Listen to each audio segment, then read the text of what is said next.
and try to defend Joseph Biden. Within your own party are wondering if President Biden should even step aside. What do you say to that?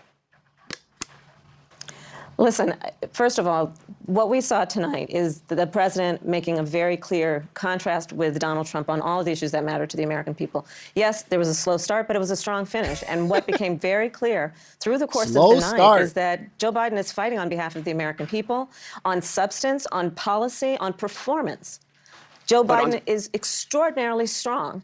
And I'm sorry, that on cannot substance be and debated. policy and performance tonight, I mean, the president's performance tonight clearly was disappointing for his supporters. CNN is reporting Democratic lawmakers watching the debate were worried about the president's performance. One said it was a disaster. Another called it a train wreck. Those are Democrats especially worried that Biden did not punch back on Trump's lies. What you got to say, Kamala? Listen, people can debate on style points, but ultimately this election and who is the president of the United States has to be about substance. And the contrast is clear. Look at what happened during the course of the debate. Donald Trump. I'm sorry, y'all. I know y'all going to hate me for stopping it. The contrast is very clear. That's why the Democratic Party is saying what they said after the debate. This is why they said that this man needs to step down. And they haven't said that about Trump. It's very clear. Kamala Harris, right? The horrible Trump lied over and over and over again, as he is wont to do. He would not disavow what happened on January 6th. He would not give a clear answer. Listen to how she talks about everything that has to do with person, but not policies, right? It's all person stuff. I don't care what this man do. I want to know what he puts in the black and white. Listen to everything she says and how it doesn't relate to policy. On whether he would stand by the election results this November. He went back and forth about where he stands on one of the most critical issues of freedom in America, which is the right of a woman to make decisions about their own body. He has been... So there's no other important issues? None. Completely ambiguous and all over the place about where he stands on that issue, despite the fact that he hand-selected 3 members of the United States Supreme Court with the intention that they would undo the protections of Roe v. Wade, and that's exactly what they did. And just 3 years ago, we commemorated the 2-year anniversary of Dobbs, wherein women across our country have been denied emergency health care, all that may be true. All that may be true. But the president of the United States was not able to make that case to Donald Trump on the stage tonight. I mean, you debated against then Vice President Vice President Biden 4 years ago. And he was a very different person on the stage 4 years ago when you debated him. You must look at her face. Like, she got this evil, very condescending face, right? It's just something about her I don't trust. I would not trust this woman.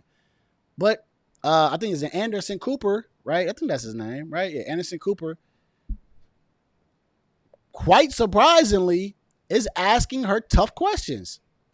I mean, that's certainly true, is it not? Anderson, the point has to be performance in terms of what a president does. A president who incites an insurrection against the Capitol. No, but I got the point that you're making about a 1.5-hour debate tonight. Frustrated. I'm talking about 3.5 years of performance in work that has been historic. But is that the man who we saw on the stage tonight, is that the person you see in meetings every day? The person that you saw on the debate stage that has, for the last 3.5 years, up until today, performed in a way that has been about, whether it be in the Oval Office, negotiating bipartisan deals so that we have an infrastructure, a real infrastructure plan where we're putting trillions of dollars on the streets of America to upgrade our infrastructure. Whether it be the person I see in the Oval Office who is meeting with heads of the military and the intelligence community and in the Situation Room, ensuring the safety of America. The person I see in Joe Biden on the world stage. Oh boy, she working hard for that VP position, ain't she? She's spinning the mess out of what we seen. Listen, Kamala Harris, we heard what we heard, all right? Ain't no spinning this. This is so bad that even CNN and MSNBC with Morning Joe cannot spin this one bit. But Kamala Harris, which, I mean, you got to ride with your team. You know, I got to give her that. You do got to ride with your team no matter what. And if the ship falls, you got to fall with it. And that's what she's doing, right? But she's also acknowledging the slow start, strong finish is just a passive-aggressive way of saying this was a lackluster performance. Kamala Harris went to bat for Joe Biden. But You know what was really interesting about this? Right after this, they went to CNN's post-debate panel, and they were talking about how they would like for Kamala Harris to be the president. And they loved how snappy she was and how focused she was during this particular interview. They took all of the focus off of Joe and put the focus on Kamala. This is a very bad sign. You're trying to put faith in your backup quarterback, hoping that your main quarterback goes down. That is a very bad strategy.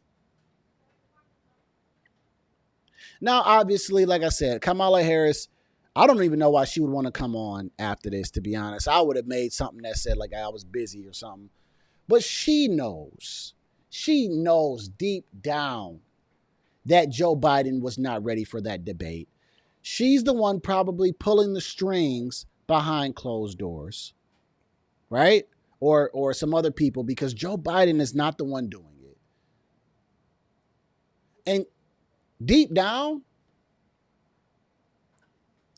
she wants that job. She wants to be the president. She wants it. So, but fortunately, what we seen was the real deal of Joe Biden, which is it was a disaster. And so this is Kamala Harris's response, which is, let me try to, fight for my guy. So shout out to her. I mean, for standing with her guy, because the rest of the party is willing to throw him away. So let's do that. And that's all I got to say about her. Let me get to my last segment, man. I'm going to get out of here.